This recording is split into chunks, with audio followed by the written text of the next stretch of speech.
Now, I would like to talk to you about food drying. It's in another natural preservation methods, which is not difficult at all. As our presentation shows, we are able to dehydrate food using our dehydrator or our oven, which are easily accessible nowadays. But for those who cannot afford a dehydrator, the convenience team suggests using the natural elements such as air or the sun. As we can see on the screen, the group has come up with two options. Option 1 is to use our dehydrator. Option 2 is to use our oven. But there are some difficulties that we should take into account. First of all, dried food are poor in water, which is the main component of our body, in fact 70%.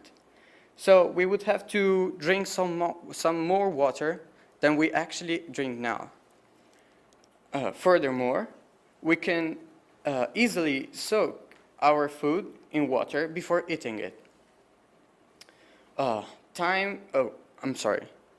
Since there is a loss of vitamins caused by the dehydrating methods, cooking with alternative ingredients would be a source of regaining and increasing nutrients. Time is a problem for a lot of people. So, weekends could be a great time to use these methods, and family can do other activities in the process. Now, let's focus on the benefits. As I've said before, we can easily dehydrate food such as meat, seafood, fruit and vegetables, so that family can get easily prepared meals just adding water and or some condiments to it. Let's take rasam, an Indian typical dish, as an example. This is a practical example to explain this process. All raw materials, such as red chilies or peppers, are drawn together and left out in the sun to dry. This is stored in a container for a long period, and when mixed with water, it makes rasam. In addition, food drying will be beneficial to get a stronger flavor, and of course, it is an accessible and natural way to preserve food. But how are we going to implement such a change into our cooking habits? Well, the easiest way is to tell our families and friends and just everyone we know. The second way is to spread the word via internet. Another way is to make natural preservation a part of the, in our Call to Action 1, presented economics classes.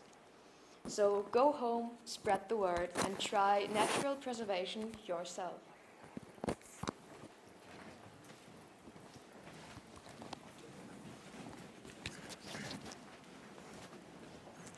Our next call to action is entitled Project SPA.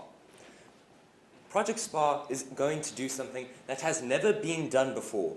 We are going to make traditional food convenient. So, how are we going to do this? Well, Project SPA involves giving free, nutritious, and traditional recipes to the public. And they can use these recipes to plan their lives ahead. And what we are aiming for them to do is to prepare their meals on the weekends, and so that they will have more time in the week. Also, Project SPA will divide the labor. So instead of having your mother doing all of the cooking, the entire family will be involved in the preparation process. And this will be outlined in the recipes that we are going to give.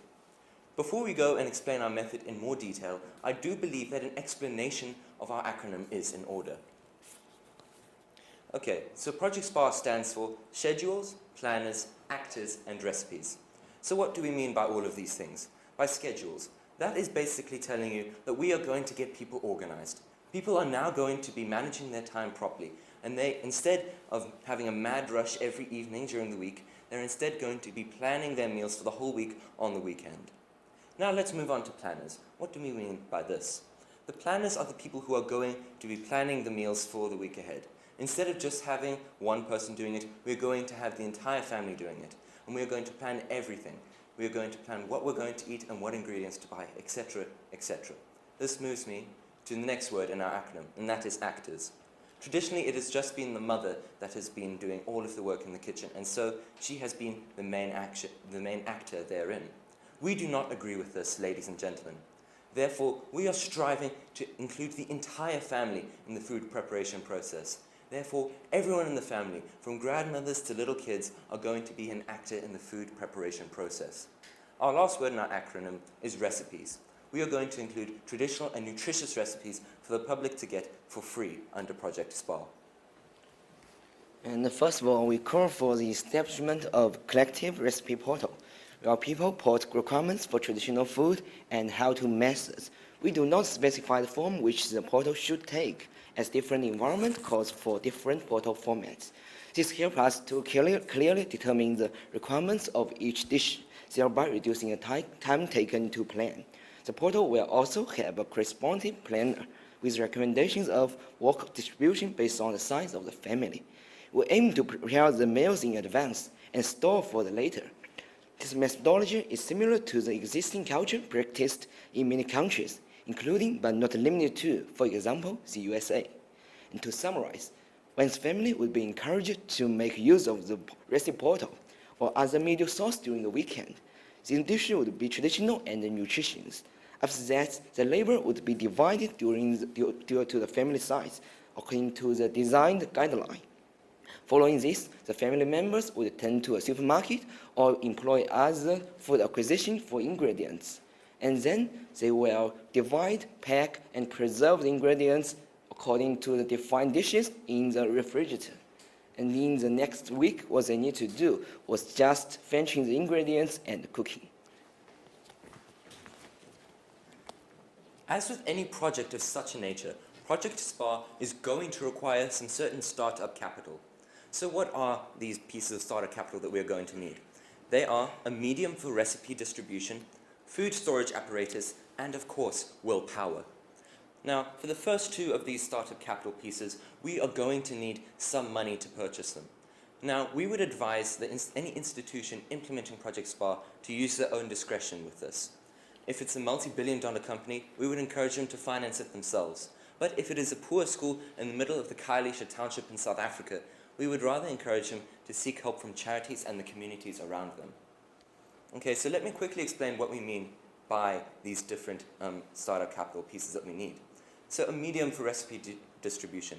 Without this, Project SPAR cannot exist. We need a way to get the recipes to the people. This can take the form of a website, a brochure, seminars, etc. Whatever is most appropriate for a certain institution should be used.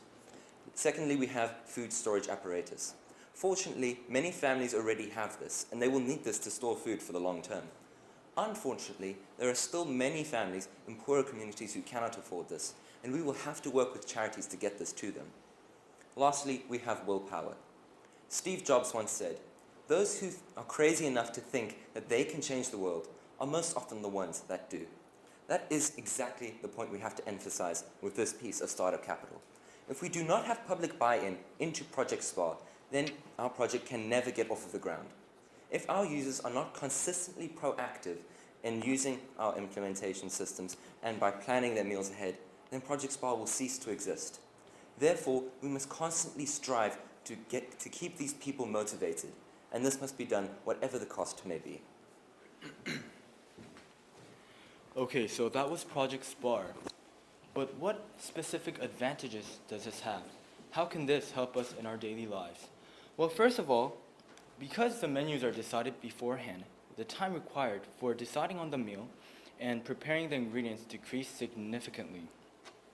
Also, because all the meals are prepared in the weekend, there can be more time for rest and leisure in the weekdays.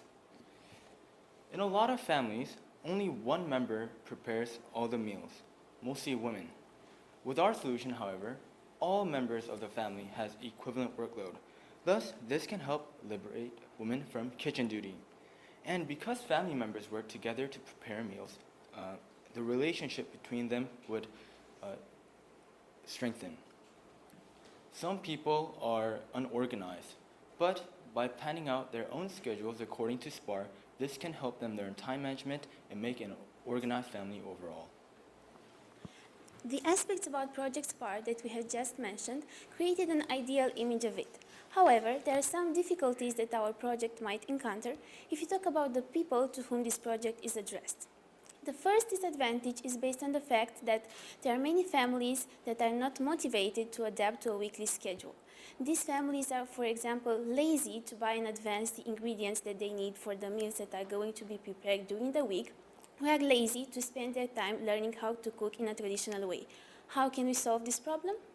The solutions for the disadvantage are to use technology to help them cook easier, such as websites, application, TV shows like Jamie Oliver 15 minutes meals. And another is peer pressure. We can encourage lazy member to start cooking by saying something like, let's have fun with this meal, or you can just cook food which everyone can do it. For example, sushi and takoyaki, because these are very easy and everyone can do that. So members will be interested and be enthusiastic for cooking. Another challenge that we might face with our project is the fact that not everybody has cooking as an activity in their comfort zone. So when a person is expected to do something that is out of his comfort zone, that person might not really be able to do this. How can we tackle this? What we have to do is to make them have confidence. People usually don't want to do anything if they think it's hard or it's very new for them, especially when they know that bad thing might happen if they try something new, and they are afraid of failure. So you have to help them with kindness at first until they can get out of their comfort zone. For example, if they have never cooked before, you can just teach them little by little so they can cook by themselves. But lastly, don't forget this. You have to keep them doing this continually to make the best success.